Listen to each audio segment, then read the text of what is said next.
Meghan Markle says bad voices on social media are so loud and so damaging that she's quit her accounts for her own self-preservation, while Prince Harry decries the global crisis of hate. Meghan Markle says the bad voices on social media are so loud and damaging, after claiming she quit her accounts for her own self-preservation. This afternoon the Duke and Duchess of Sussex hosted a special edition of Time 100 Talks about the state of our digital experience, tuning in from their $14 million Santa Barbara mansion. Dressed in an Alexander McQueen black suit, Meghan, 39, admitted that while she and Harry don't speak tech, they know the experience of being a human being and the pain and suffering and joy that has come from this World Wide Web. Meanwhile, Harry said online platforms are distracting us from the things we should be focused on, adding, "What is happening in the online world is affecting the world. This is a global crisis of hate, a global crisis of misinformation, and a global health crisis." Harry concluded the talk by borrowing the Brexit Leave campaign's tagline, urging people to take back control of their use of social media and mobile devices. Presented in partnership with P&G and themed around the topic of engineering a better world, the special episode tied into Harry, 36, and Meghan's desire to build online communities that are more compassionate, safe, and trustworthy. The couple also said they're embracing every moment of spending more time with their son Archie during the pandemic.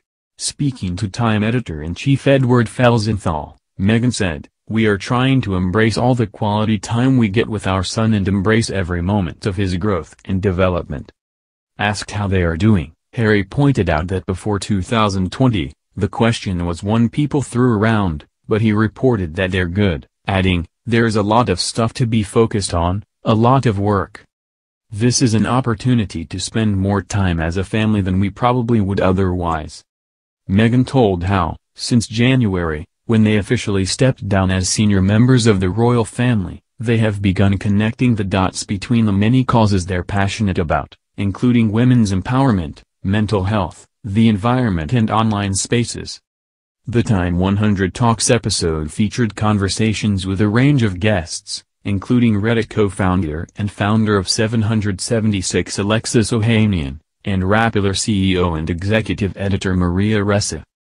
During Meghan's conversation with Alexis, her close friend tennis star Serena Williams' husband, who spent 15 years building the Reddit platform, the duo discussing trolling and the responsibility of social media platforms to address the issue.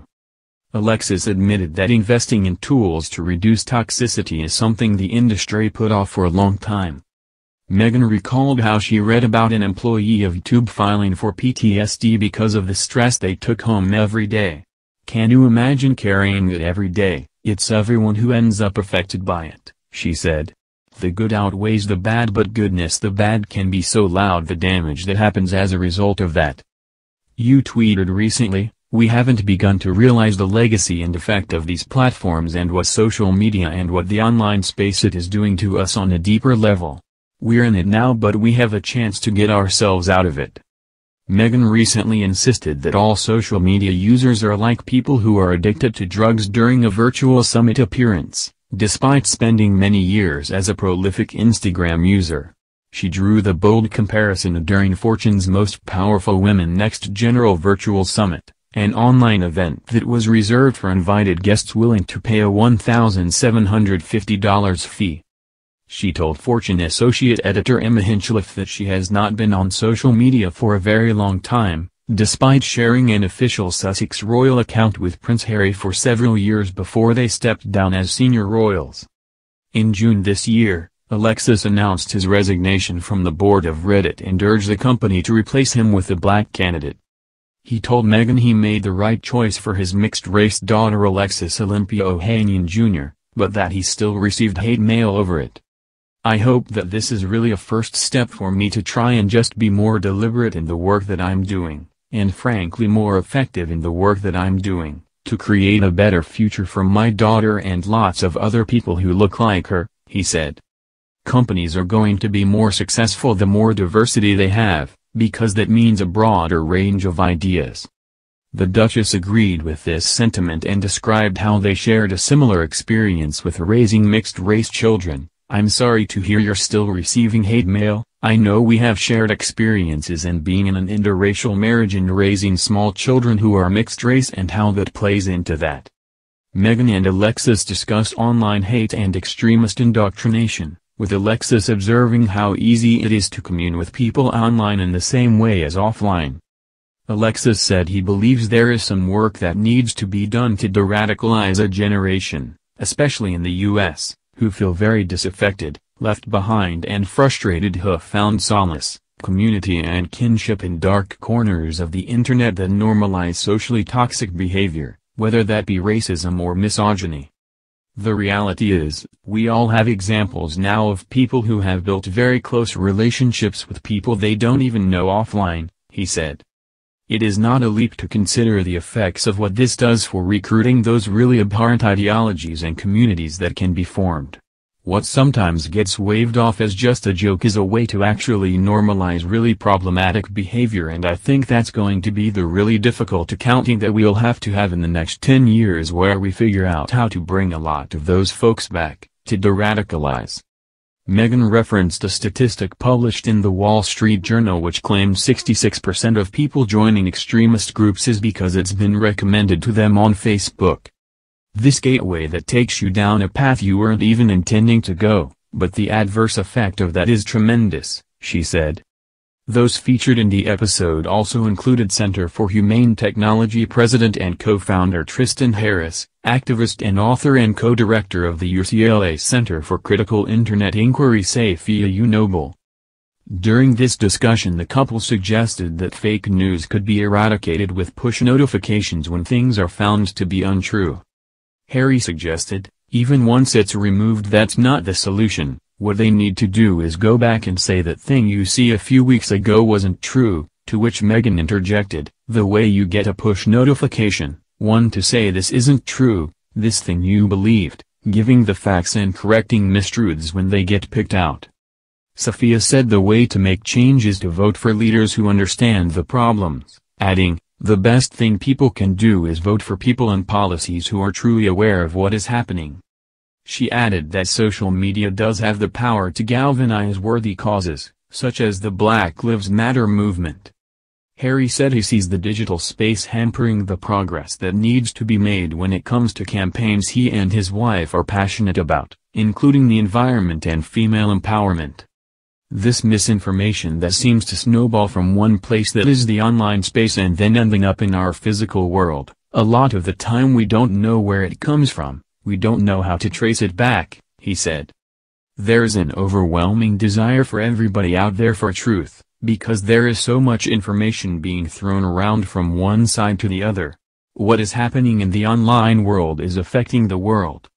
It is not restricted to certain platforms or certain social media conversations or groups. This is a global crisis of hate, a global crisis of misinformation, and a global health crisis. Meghan added that it can feel really overwhelming to try to understand all the nuance of what happens online, which is all-encompassing and affects us at a multifaceted level. Disinformation researcher Renee DiResta, Somewhere Good founder Naj Austin, founder of the Loveland Foundation Rachel Cargill, and the hosts of Teenager Therapy, with whom the Sussexes recorded a podcast earlier this month, also made an appearance during the talk. Harry concluded by borrowing the Brexit Leave campaign's tagline, urging people to take back control of their use of social media and mobile devices. I think there's so much that we can do to help ourselves, but there's so much more that we can do, that our act, our decisions, how it impacts everybody else as well, both online and off, he said. I think that power of retaining, the taking back control, each and every one of us, taking back control so we are not controlled by this platform, not controlled by this device, and there are certain things that we and you can do that will make a huge impact in your own life and that will be felt across the world, because over half the world is connected in this sense. Last week a photograph of the couple was released ahead of the event, showing beaming mother of one Meghan alongside her husband of 2 years, who has a protective arm behind her. In the black and white image the pair are wearing matching outfits, with Harry, whose hair appears to be receding, going without the tie and leaving his top button open in his trademark casual style. Meghan is re-wearing an Alexander McQueen Grain de Poutre suit, blazer $1,995, 1,544 pounds, and trousers $795, 615 pounds, which she first wore in February 2018 when she attended the annual Endeavour Fund Awards. On her wrist, she has a Cartier love bracelet worth $6,500, 5,031 pounds, as well as what appears to be Princess Diana's gold Cartier Tank Française watch. The watch, thought to be a present from Harry, was worth $23,000, 17,800 pounds, at the time, but is now likely worth a lot more given its history. Time editor-in-chief and CEO Edward Felsenthal commented, "Since launching in April, Time 100 Talks has focused on solutions and visions of a better future through conversations with extraordinary leaders from around the world. This special episode marks our first collaboration, and we are thrilled to partner with the Duke and Duchess of Sussex to explore these urgent issues."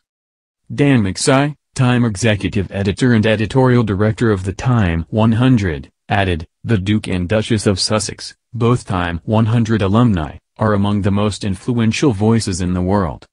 We look forward to working with them to elevate essential voices and highlight real solutions to some of the most pressing issues of our time." The Duke and Duchess of Sussex have recently been outspoken on a range of hot-button issues, including the addictive nature of social media, Black Lives Matter and voter suppression. Time 100 Talks has convened more than 100 notable guests, including UN Secretary-General Antonio Guterres, advocate relevant Bernice King, immunologist Dr. Anthony Fauci, on her special envoy Angelina Jolie, musicians John Legend and Elton John, Speaker of the House Nancy Pelosi and the Dalai Lama. It has generated more than 50 million video views across Time's platforms since launching in April.